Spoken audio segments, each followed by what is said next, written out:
కావాల్సిన సినిమా ఇప్పుడు వస్తే జనాలు చూడడానికి ఇష్టపడరు.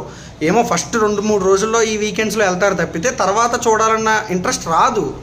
బేసిక్ ఇప్పుడు విశ్వక్సేన్ గారి సినిమా మంచి కంటెంట్ ఉండి లాస్ట్ ఎండింగ్ వచ్చేసరికి కొంచెం ల్యాగ్ చేయడం వల్ల సినిమా టాకే మారిపోయింది. ఈ సినిమా టాక్ చూస్తే ఓ రేంజ్లో ఉంది, సినిమా చూస్తే ఎక్కడో ఉంది. ఇంకోటి గంగం గణేష్ అన్నారు, అసలు నేను చూడలేదు కాబట్టి ఆ సినిమా గురించి నేను మాట్లాడలేను. ఒకటే, ఇందులో యాక్ట్ చేసిన సాయి కుమార్ గారి తమ్ముడు, ఆయన పేరు కరెక్ట్గా గుర్తురావట్లేదు నాకు, ఆయన కూడా యాక్టింగ్ ఏంటో నేర్సించిపోయినట్టు, ఇంకా మనం ఈ సినిమా డబ్బులు తీసుకుంటున్నాం కాబట్టి చెయ్యాలరా అనే పాయింట్లో చేసినట్టు అనిపించింది బేసిక్గా. ఎందుకంటే ఒక సినిమా యాక్టర్స్ని బట్టే కంటెంట్ ఎలా ఉన్నా సరే ముందుకెళ్తుంది.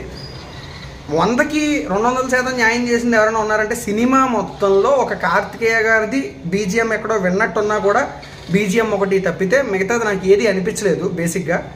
అండ్ ప్రతి ఒక్క